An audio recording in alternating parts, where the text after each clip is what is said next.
कर्मयोग, जीवन का असली मंत्र। पिछले पाठ में कृष्ण ने अर्जुन को बताया था कि आत्मा कभी नहीं मरती, लेकिन अर्जुन के मन में एक नया सवाल उठा।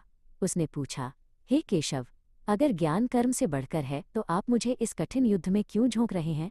क्या मेरे लिए चुपचाप बैठना और ध्यान लगाना बेहतर नहीं होगा? भगवान कृष्ण मुस्कुराए और बोले, पार्थ, इस संसार में कोई भी मनुष्य एक पल के लिए भी बिना कुछ किए नहीं रह सकता।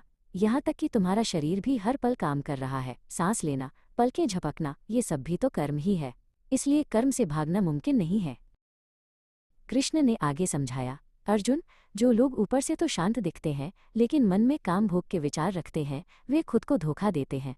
सच्चा योगी वो है जो अपनी इंद्रियों को वश में रखकर बिना किसी स्वार्थ के अपना काम पूरी मेहनत से करता है। कृष्ण ने प्रकृति का उदाहरण देते हुए कहा, पार्थ, देखो इन बादलों और सूरज को। सूरज चमकता है ताकि दुनिया को रोशनी मिले, बादल बरसते हैं ताकि धरती हरी भरी हो। वे बदले में कुछ नहीं मांगते। तुम्हें भी बिना किसी फल की लालसा के अपना कर्तव्य निभाना चाहिए। अर्जुन ने पूछा कि हमें काम कैसे करना चाहिए? कृष्ण बोले, जब हम दूसरों की सेवा और भलाई के लिए काम करते हैं तो वह काम यज्ञ बन जाता है।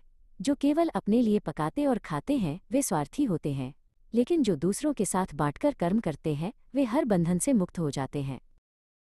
कृष्ण ने नेतृत्व का महत्व समझाते हुए कहा, अर्जुन, समाज हमेशा बड़े और श्रेष्ठ लोगों के पदचिन्हों पर चलता है।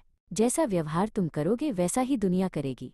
यदि तुम एक योद्धा होकर युद्ध से पीछे हटोगे तो आने वाली पीढ़ियां भी कायर बन जाएंगी। अर्जुन ने एक बहुत ही महत्वपूर्ण सवाल पूछा, हे माधव, कोई व्यक्ति न चाहते हुए भी गलत काम या पाप क्यों कर बैठता है?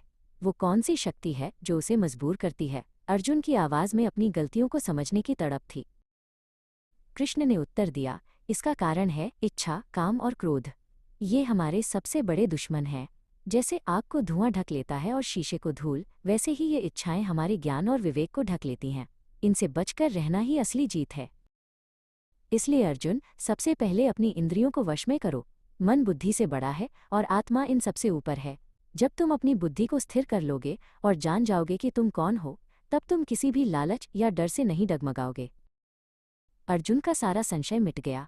उन्होंने जान लिया कि युद्ध करना उनका स्वार्थ नहीं बल्कि न्याय के लिए किया गया एक पवित्र कर्म है। उन्होंने अपना गांडीव धनुष उठाया और कहा, हे कृष्ण, अब मैं कर्म के रहस्य को समझ गया हूँ। मैं अपना कर्तव्य निभाने के लिए तैयार हूँ।